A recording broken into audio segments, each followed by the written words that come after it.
Hello learners, on behalf of Indira Gandhi National Open University, we welcome you for this video lecture session.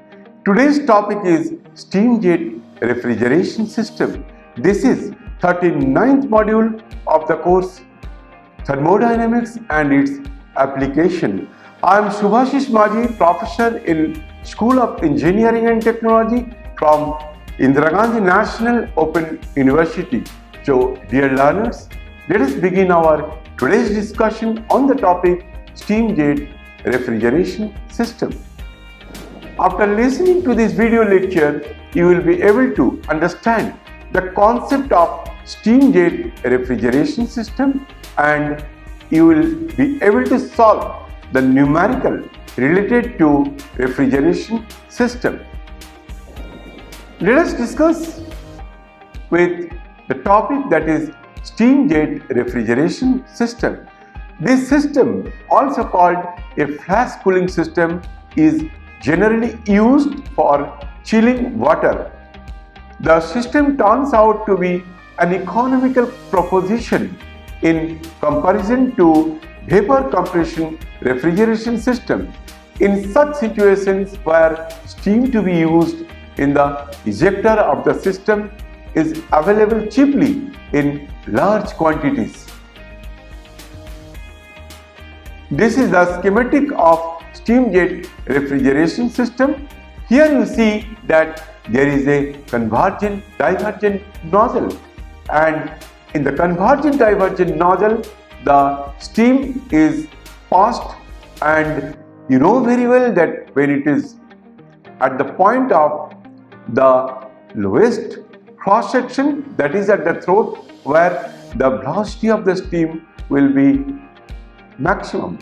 Now at the throat, since the velocity is maximum, so pressure will be less. Because of the low pressure, there is a vacuum created and the flash chamber, and in the flash chamber the water particle is falling just like a spray of water, and some water particle will evaporate and takes the latent heat from the water itself.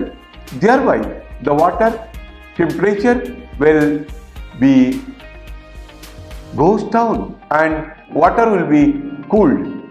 The chilled water is pumped to the cooling coil where air is being cooled with the help of this chilled water, and that air can be circulated in an air conditioning system. After that, the water will again flow to the flash chamber and continue the same process. That means the water will be again evaporated, and that water vapor will go along with the steam which is passing through the nozzle, and because of the pressure decrease in the flash chamber, the water particle will evaporate, takes the latent heat from the water, remaining water itself in the flash chamber, and thereby the temperature of the water will be decreased, and that chilled water again it will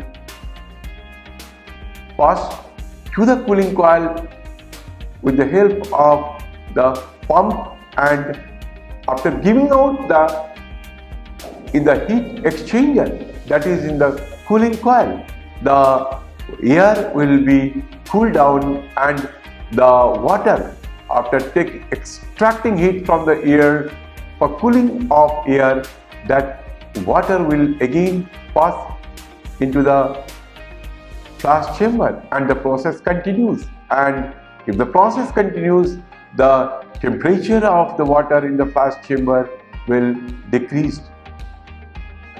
Water to be chilled is sprayed in the flash chamber. This chamber is well insulated and maintained at low pressure with the help of steam ejector, which continuously removes the water vapor flashing in the chamber. Because the chamber is insulated, the energy required for vaporizations, a part of spray water has to be supplied by the non-vaporizing liquid part. Hence, the temperature of liquid water in the flash chamber decreases to provide the required chilled water. The chilled water is pumped out to an external heat exchanger through the cooling coil, where it cools the air to be condensed. The water from the cooling coil is again passed to the flash chamber. As water vapor is being continuously removed from the flash chamber, there is a need for supplying makeup water to the system. The steam from the ejector is condensed in a large condenser, which is cooled by water from the local source. The condenser is maintained at the required low pressure, normally sub-atmospheric, by wet and dry pumps.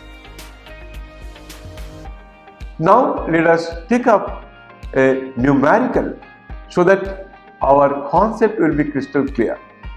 A refrigerator used R134A as the working fluid and operates on an ideal vapor compression cycle between 0.14 megapascal and 0.8 megapascal. If the mass flow rate of the refrigerant is 0.06 kg per second, determine the rate of heat removal from the refrigerant space. B part of this problem is the power input to the compression. Number C part is the heat rejection rate in the condenser, and lastly we have to calculate the coefficient of performance for this refrigeration system.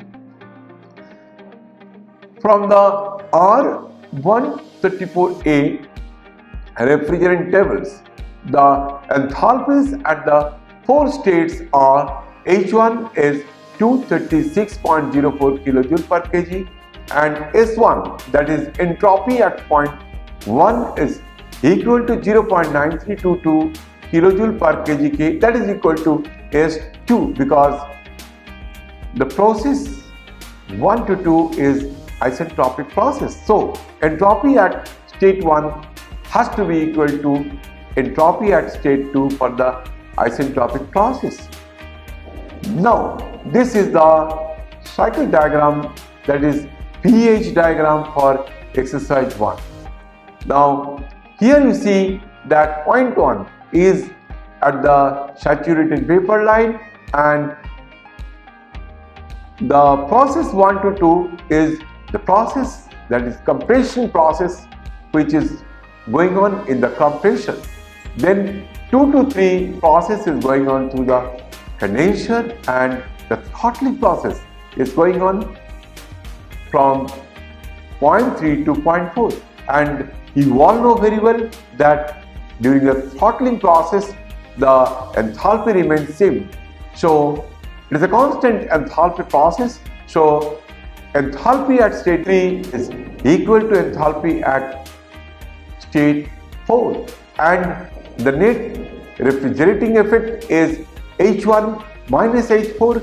The compression work is H2 minus H1, and the COP of refrigerant is net refrigerating effect divided by the work done. So COP will be H1 minus H4 whole divided by H2 minus H1. Now let us see how we can solve this problem by getting this data. Now the pressure P2 is equal to 0.8 megapascal. Entropy at S1 is equal to the entropy at S2, that is equal to 0.9322 kilojoule per kgK. H2 is equal to 272.05 kilojoule per kg, and H3 is equal to H4 because the process 3 to 4 is the process going on through the expansion device, and when there is expansion process is there, the enthalpy of the refrigerant will not change. So enthalpy at point 3 of the refrigerant has to be equal to the enthalpy at the point 4. That's why H3 is equal to H4, that is equal to 93.42 kilojoule per kg. Now Q2 is equal to 0.06 within bracket 236.04 minus 93.42 is equal to 8.56 kilowatt. WC is the work done onto the refrigerant by the compression is equal to the mass flow rate multiplied by the work done by the compressor per kg of the refrigerant. So WC is equal to 0.06 multiplied by 272.05 minus 236.04, that is equal to 2.16 kilowatt, and Q1 is equal to 0.06 multiplied by 272.05 minus 93.42, that is equal to 10.72 kilowatt. So COP is, and the net refrigerating effect is Q2. So the COP is equal to net refrigerating effect divided by the work done. So Q2 is the net refrigerating effect that you have already calculated, that is equal to 8.56 kilowatt. How you have got it? Because the net refrigerating effect is equal to mass flow rate of the refrigerant multiplied by, in this case, H1 minus H4. So all these data are given. You can calculate the net refrigerating effect Q2, and WC is equal to H2 minus H1 multiplied by the mass flow rate. So that you can also calculate for this particular problem, because H1 is known and H2 is known, so that comes out to be 2.16 kilowatt. So COP for this particular case is equal to Q2 divided by WC is equal to 8.56 divided by 2.16, and finally COP you will get 3.963. Dear learners, for solving any numerical, first of all we have to note down the data which is given for any problem. After that we will see how we can solve that particular problem with the given data. So this is another very interesting numerical, that is exercise 2. In an ideal air cycle refrigeration system, air enters the compression at 1 bar at 5 degrees centigrade and is compressed to 3 bar. The air is then cooled at constant pressure to 50 degrees centigrade and then expanded in a turbine to 1 bar. The cooling capacity of the system is 10 kilowatt. Assume air behaves as a perfect gas with Cp is equal to 1.005 kilojoule per kgK. Here Cp is the specific heat at constant pressure, that is given, that value is 1.005 kilojoule per kgK, and Cv is given as 0.718 kilojoule per kgK. The Cv is specific heat at constant volume. So Cp is given, Cv is also given. Find COP, that is coefficient of performance, mass flow rate of air and the power required by the system, assuming the efficiencies of compressor and turbine to be 0.7 and 0.75 respectively. Now, dear learners, let us see how we can solve this particular problem. But for solving any problem, if we draw the cycle diagram, either TS diagram or PV diagram or PH diagram, then things will be very simple for us for solving any problem on thermodynamics. Now, this is the cycle diagram. So, let us see the state point 1 is the entry point of the compression. Now, the point 2, which is shown by the dotted line, is the actual compression process, and there are some irreversibilities. Because of that irreversibility, we get the actual work, and the end point is given as 2 for the actual compression process. And here PL is the low pressure and the air is compressed from the low pressure PL to the high pressure PH. So PL is the low pressure for this compression process, and the PH is the high pressure for this compression process. So the air is compressed from the low pressure PL to the high pressure PH during the actual process, which is depicted in the dotted line from 1 to 2. Now, for the isentropic process, that is reversible adiabatic process, the process is from state 1 to state 2s, and here you see that during this isentropic process from 1 to 2s, the entropy is constant. There is no change in entropy in the adiabatic and reversible process, that is known as the isentropic process from state 1 to state 2s. Now, point 3 is the entry point in the expander or the turbine, and if it works isentropically, then the process from 3 to 4s, but because of the irreversibilities present in the process, the actual process is depicted by the dotted line from 3 to 4. So, the actual process is, for this particular case, is 1 to 2, 2 to 3, 3 to 4 and 4 to 1. But if we consider it is a reversible adiabatic process for the ideal case, then the cycle is defined as from 1 to 2s, 2s to 3, 3 to 4s and 4s to 1. Now let us see how we can solve this numerical with this given data. Now the cycle is shown in figure 2 here, while 1 to 2s to 3 to 4s to 1 is the ideal cycle, and both the compression and the expansion in the turbine are reversible and adiabatic process.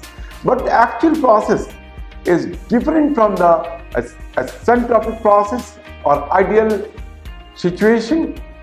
Then the actual process is 1 to 2, 2 to 3, 3 to 4, 4 to 1.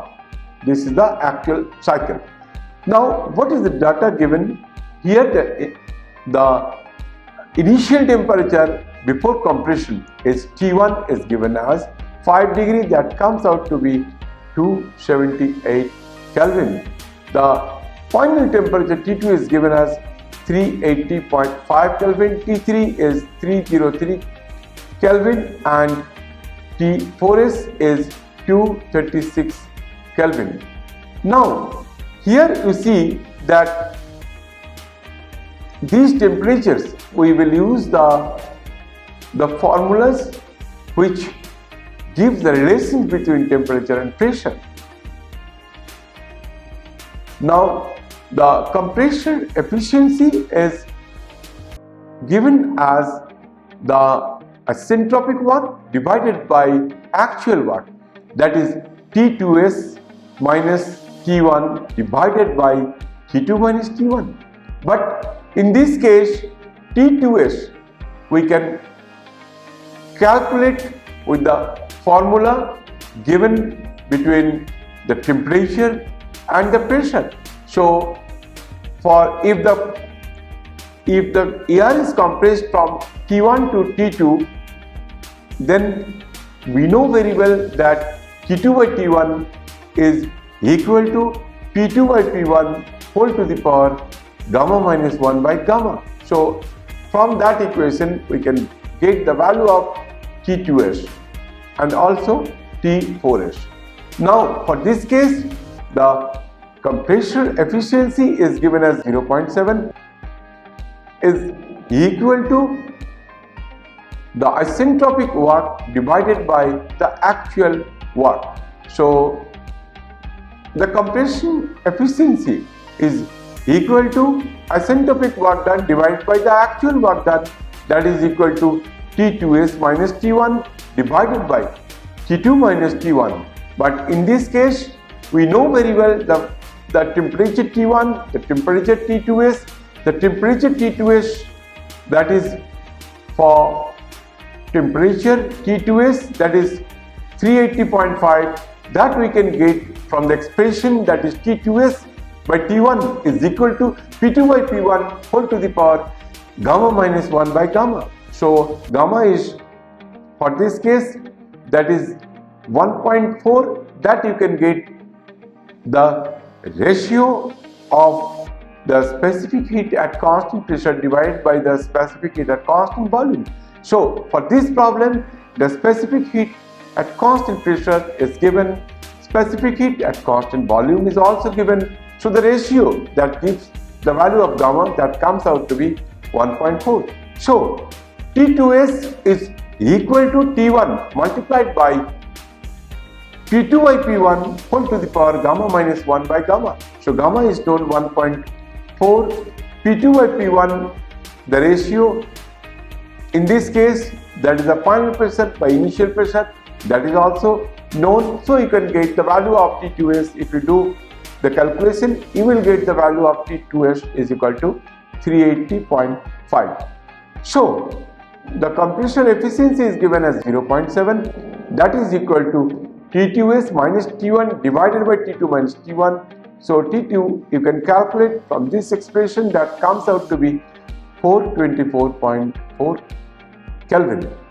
Now, similarly, the turbine efficiency is defined as actual work divided by isentropic work, that is equal to T3 minus T4 is equal to T1 minus T4s.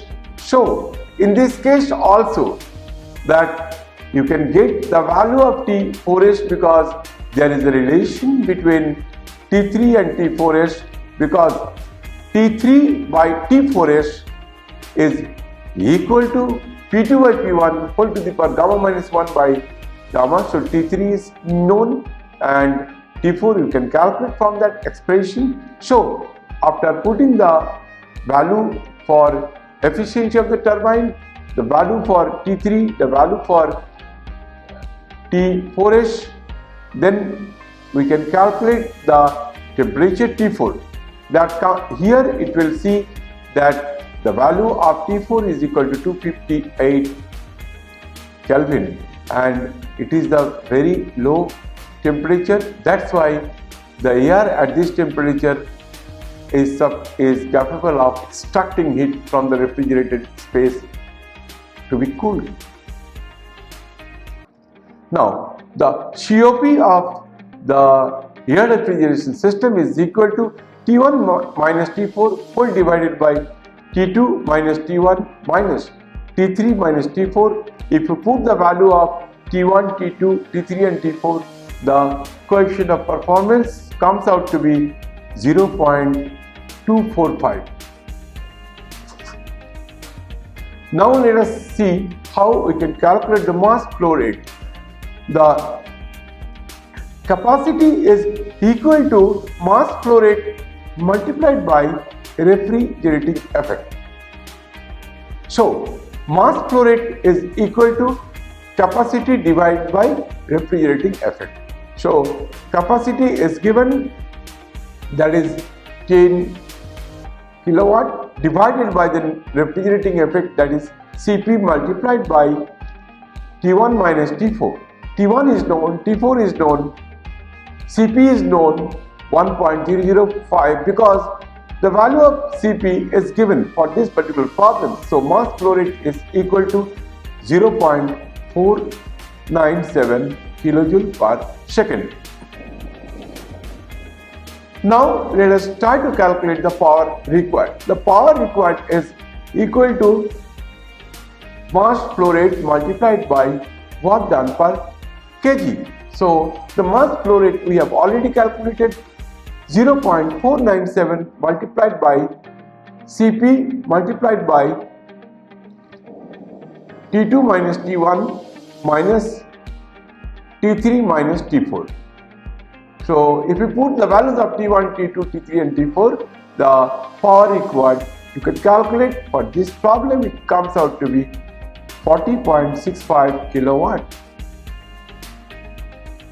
Now dear learners, we have already discussed about the topic, that is steam jet refrigeration system. We have taken up some numericals on refrigeration cycle. So very quickly let us summarize our discussion.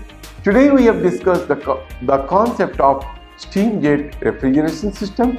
We had seen how the steam is being used for a refrigeration system, and by creating a low pressure situation so that the water evaporates, and when water evaporates, that takes the latent heat from the water itself, thereby the water is cooled, and that cooled water is being passed through a heat exchanger so that the air can be cooled down, and that air can be used for the refrigeration system, and after taking out the heat from the air, the water again circulates in the process. Thank you very much.